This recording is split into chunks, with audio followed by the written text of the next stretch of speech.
Okay, so what we started to look at when we started noticing all the problems in the Fayetteville Shale, and then, with the air in the area, and some of the health that residents were experiencing was, okay, we know the problem is here. We can see it, we can hear it, we can smell it, we can feel it, but how do we take what we know and go sit down with a legislator or an agency and say, we know that we are being sick. We know that we're being exposed to things that are making our children sick.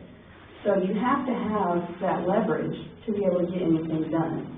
A little bit of my background, just shortly, is I grew up in the middle of the Fayetteville Shale, Sea Branch, Arkansas. My dad was a superintendent there for 14 years, so I have a very clear, vivid picture of what that area used to look like before the activity arrived. It was a beautiful place, dirt roads, ponds, you could get lost, and we did frequently. Activity came to town, and then all of a sudden I'm hearing these problems from people that I've known, went to school with their kids for their whole lives, that their mom's getting sick, their dad's getting sick, their kids, their brothers, their sisters. So we started the organization Arkansas Fracking, and then ended up becoming involved with Faulkner County Citizens Advisory Group, and we had this question: what can we do? Aside from doing educational outreach, kind of like we are today, informing people, that's a good basic step to start, but you have to move beyond that and move to action. So that's where the Faulkner County Bucket Brigade was born. We started the Faulkner County Bucket Brigade in November 17th of 2012. And our mission with that is to provide community members that data, that information that they can take and use as leverage with their state agencies, and to make you, members of the community, stakeholders in this process. Because currently you have state agencies, legislators, lobbyists, gas companies, people in the industry who work in the industry, so they're obviously sitting at the table because they have a reason. They're fighting over, their dollar. But you have to come to the table. We have to come to the table. And how we do that is having the knowledge and power to sit down at that table and have that discussion, be that stakeholder, because that's what's missing. When you leave here today and you're trying to figure out gosh, like I did when I first found out, how could this possibly be this bad? How could we let it go this far? It's because lack of community input and involvement. That's how. So when we started the Faulkner County Bucket Brigade, we decided to enlist some experts. So we had Ruth Breach from Global Community Monitor, which is who we got some of our initial funding from, fly in. And she came with Cheryl Patton, who's a biomonitor specialist. She specializes in what these toxins in the environment can do to our bodies. And we had 7 members of Faulkner County Citizens Advisory Group trained and given the tools necessary to launch this project. Pollution logs were then distributed, and we brought some today. They're on the back of the table to community members who were experiencing health effects, because the most important thing in air monitoring is documenting what you're experiencing so you know where to sample at. Because it's not as simple as just running out and taking a sample out somewhere where there's pollution. You have to have what's called triggers, which is where you're feeling, smelling, seeing, hearing. So the bucket. It's a really easy technology. You can look at it at the back of the table before you leave today. It's easy to assemble. We all assembled them together during training. It works like an artificial lung. So it, in a sense, captures what you, if you were breathing in that air, would have breathed in at that snapshot, that moment in time. It breaks down chemicals detected to part per billion range. You heard Bill McKibben talk some about part per million range. Part per billion range is a lower level. There's 1,000 times difference. This bucket can test for more than 70 gases, so volatile organic compounds, and 20 sulfur compounds. So luckily we already had this tool, and we had intended on using it in the Fayetteville Shale when the Mayflower-Pegasus pipeline rupture happened. So on March 29th, I went down to the Pegasus pipeline rupture, which, as we know, spilled 275,000 gallons of Laspaca heavy crude dilbit oil into the community. On March 30th, we went down, responded to the spill, and started collecting what's called a grab sample. The first sample was collected at the site where the majority of the oil had been collecting and then sent to a lab for analyzing. We have to fly these samples overnight. On April 2nd, the second grab sample was taken inside the Northwood subdivision, and then on April 3rd, the third and final sample, because we went through all the funding, was taken from outside of the Northwood subdivision to the west, where a lot of people were experiencing health effects. This is a map of where we took the samples. You can see sample 1 near the drainage ditch that actually ends up leading over a little bit north of this map. There's a shopping center where there's a Subway and a Mexican restaurant, and none of those people were evacuated. And as we all know, we have northern blowing winds from the Gulf. So, you know, a lot of those people who should have been evacuated never were, even from outside the neighborhood. Sample 2 was taken from inside the Northwood subdivision across the street from what's called the hot zone. And sample 3 was taken west of the Northwood subdivision, where currently there has not been any monitoring from CK. Yes, ma'am. How much does it cost to have a sample taken? It's usually about $750 to $900, depending on, we paid to have these samples analyzed quicker. We paid 10% more. So usually it's about $500 a pop, which is very expensive, and we have to fly them overnight. That's usually about $200. So you're looking between $700 and $1,000 per sample. Okay, this is a picture from where we took the first sample, near the drainage ditch. This is where most of the oil was collecting and then flowing under the interstate. Sample 2 was taken in front of a resident's house across the street from the hot zone. There's some pictures of them. This is about day 4 of them working. They finally had gotten most of the actual oil that you could see sucked up. But then they started coming in with the pressure washers and pressure washing the streets and pressure washing mailboxes. I mean, you've never seen so many pressure washers in your life. And for somebody who, I'm not an expert in air monitoring, but I have a background in it now and have studied it now for a couple of years, you're pushing all those VOCs up into the air. So you're making whatever could have been cleaned up, you're actually now making it a respiratory issue. People can now breathe all of that in.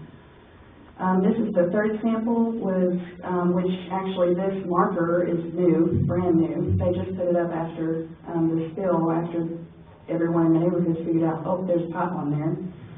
This was taken between a resident's home and a church west of the pipeline rupture, where most of the residents in that area and the members of that church congregation said they were having lots of raspiness, wheezing, headaches, nausea, fatigue, dizziness. Now, so once we've taken those samples, this is a community project, so we have to enlist experts, and we want the best of the best. And the fact is, we don't have them in Arkansas. I'm going to be blunt. The fact is, we have to go outside of Arkansas, and we have to go to some other states. So we enlisted Global Community Monitor, who is basically our umbrella and our help maintenance, to enlist some experts to analyze the data.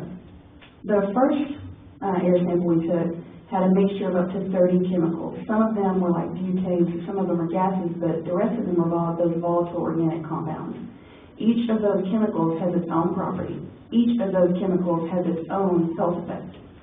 So you have to consider, when you've had a massive toxic release like this, what are the combinations going to do? And that hasn't been researched yet, hardly at all. There's some chemists and people on the frontier who are starting to look at that, but we just don't know. Results 2 and 3, residents were still showing symptoms, but wind direction and speed were not good for grab sampling on those days, but we did detect several chemicals at lower levels that still can cause health effects. These are some of the chemicals we detected in sample 1. Benzene, toluene, hexane, cyclohexane, heptane, toluene, octane, ethylbenzene, xylenes, nonane, cumene, propylbenzene, ethyltoluene, 1, 3, and 5 trimethylbenzene, 1, 2, and 4 trimethylbenzene, and then some of those alkylanes, isobutane, butane, isopentane, pentane, and cyclopentane. That's a mouthful. So several of these, the ones that you can see that have the stars by them, like benzene, for instance, that exceeded what we detected in our sample, exceeded the Texas TCEQ long-term health effects screening level, which is basically like our ADQ, but in Texas, and also the Louisiana ambient air standard. Hexane exceeded the Texas short-term health effects screening level. Cyclohexane exceeded the Texas TCEQ long-term health effects screening level. and heptane and toluene, heptane and octane both exceeded the Texas PCQ. So we had several hits just on that one, and like I said, this sample is a snapshot. It's a picture of what was in the air at that moment, what people in that area, what myself was exposed to at that moment in time. So keep that in mind. Something that's really important is to know what the difference is between part per billion monitoring and part per million monitoring. Now, part per million, like I told you earlier, is a high detection. So you're basically like looking up here, trying to figure out, are you detecting anything? Part per billion is much, much lower. So you're able to pick up those short and long-term exposures on vulnerable populations, women, children, women who might want to get pregnant even. You know, some experts will tell you after being exposed to this, don't get pregnant for at least 24 months. That's because you have absorbed an insane amount of toxins into your body, and your body takes time to be able to push those out. Industry monitoring is simply inappropriate in identifying the risk to these vulnerable populations and community exposure. So people who live there 24 hours a day, 7 days a week, sometimes they work, live there, grow their gardens there. You know, the industry historically uses part per million monitoring as their detection limit.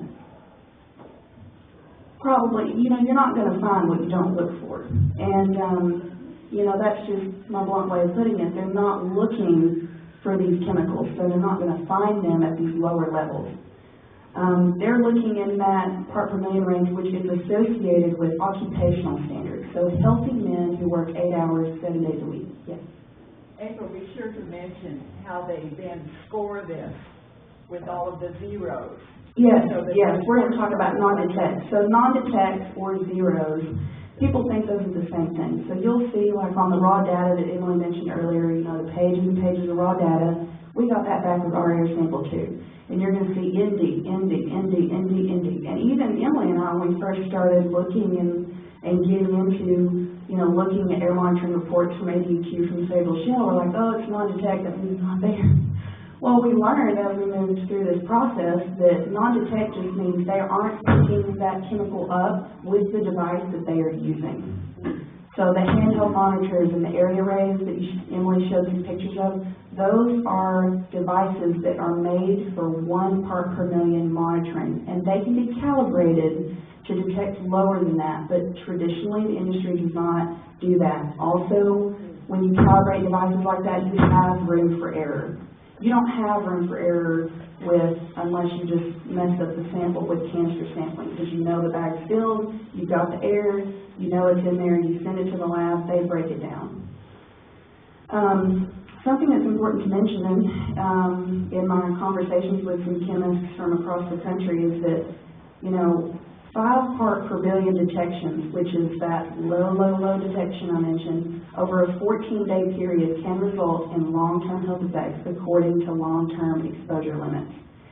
It's been a month so far in Mayflower, so you can imagine how many people have been exposed, especially children, who don't realize that they're in this risk category.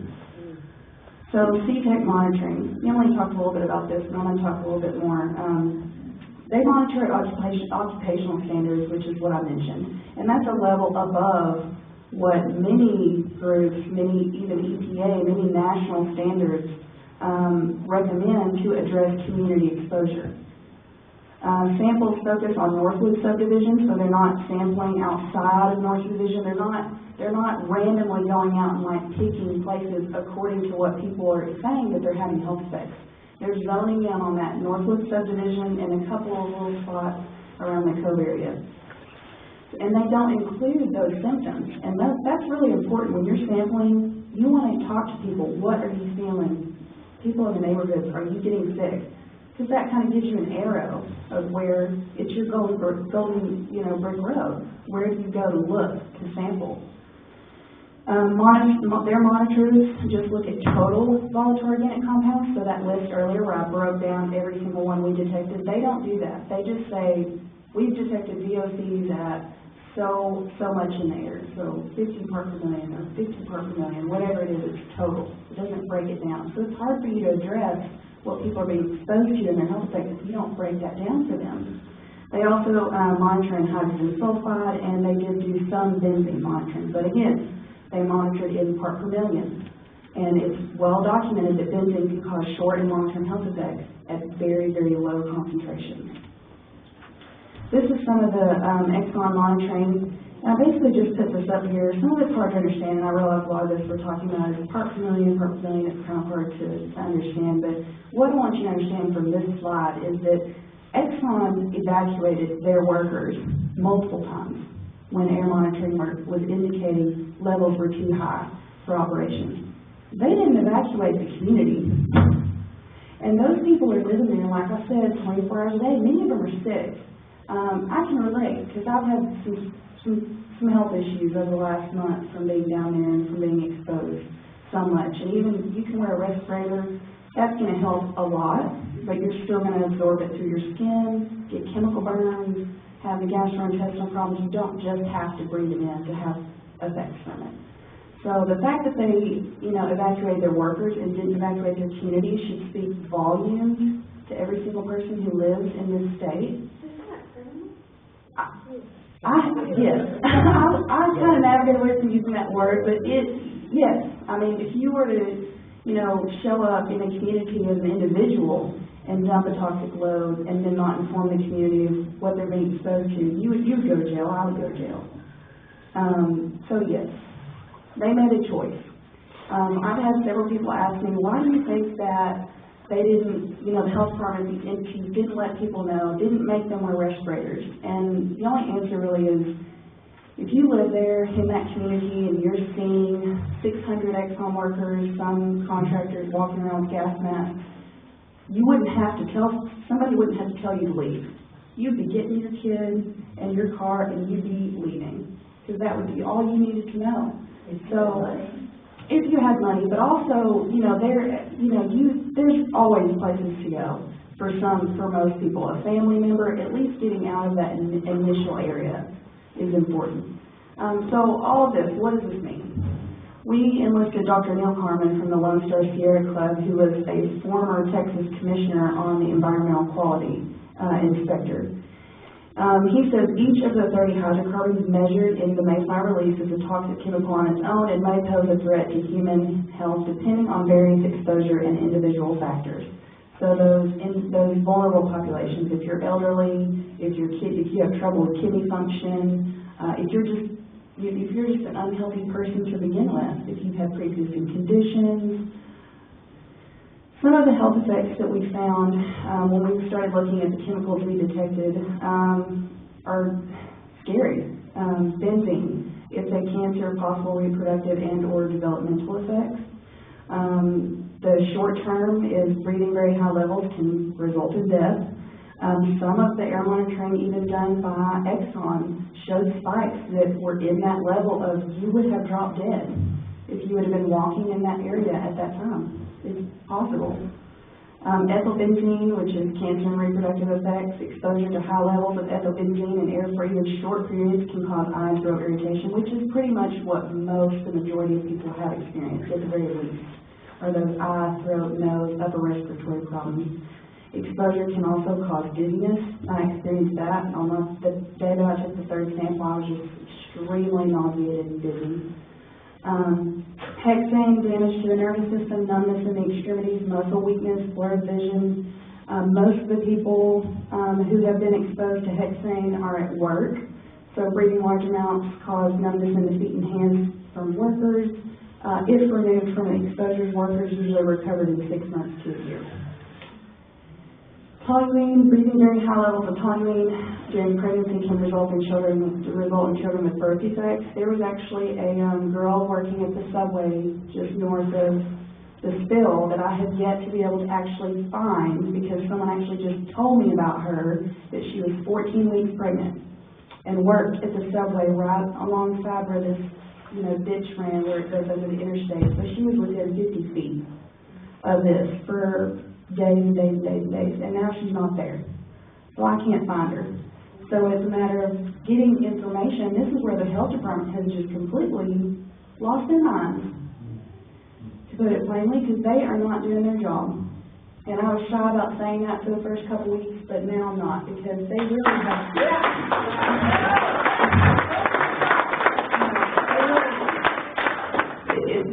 could drop a ball, they dropped it bad. And they are not addressing, they aren't going door to door. I had a lady, I knocked on her door when I was going door to door, and she opened the door and she was mad because I had this badge on. She thought I was with the government. And I said, I'm not with the government, I'm just